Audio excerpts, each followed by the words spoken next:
reaction to a major troop drawdown in Iraq and Afghanistan. And meanwhile, President-elect Joe Biden announcing more members of his senior staff today. Our D.C. Bureau Chief Ross Colombo live now with the White House with more. Ross. And Calvin and Nicole, breaking right now. Just a little while ago, another missile attack landing in the green zone in Baghdad, right near our U.S. embassy there. And all of that coming as here in Washington, the acting defense secretary was announcing a troop withdrawal from Iraq and from Afghanistan. Good afternoon. The acting defense secretary announcing a major drawdown of American troops in Afghanistan and Iraq. By January 15th, 2021, our forces, their size in Afghanistan will be 2,500 troops.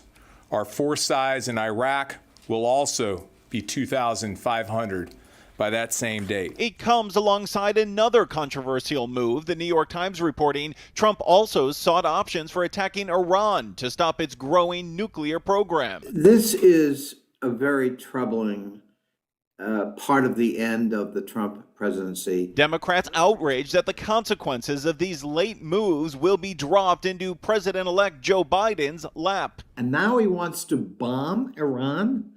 I don't see any good coming out of that. Meanwhile, Biden receiving a national security briefing. Foreign policy that reflects their values. Earlier, the president-elect announcing several senior White House staffers today, including Jen O'Malley Dillon, the former Biden-Harris campaign manager, who will now be deputy chief of staff under Ron Klain, and Congressman Cedric Richmond, the co-chair of the transition team, who will become a senior advisor to the president-elect. This new role will allow me to offer advice to the president when he wants it, maybe sometimes when he doesn't want it. We're continuing to press upon the Trump administration to engage in a full-fledged transition. Meanwhile, Georgia's Secretary of State now saying the recount there is nearly complete and confirming there was no fraud with President-elect Joe Biden's win. He lost the popular vote decisively. But Donald Trump now tweeting the recount is meaningless, again agitating Democrats. The most existential threat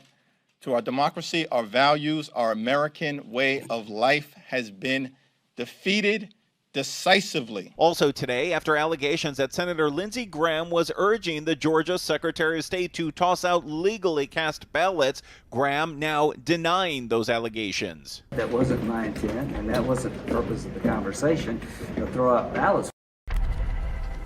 Again, that recount in Georgia not showing any signs of election fraud. In fact, Georgian officials saying just a little while ago that the results of that recount will be announced tomorrow and will once again declare that Joe Biden is the winner, flipping that state from red to blue during this past election. And Calvin and Nicole, here at the White House, the president with nothing on his official schedule today, 2 weeks to the day now since the election, and the president still not conceding.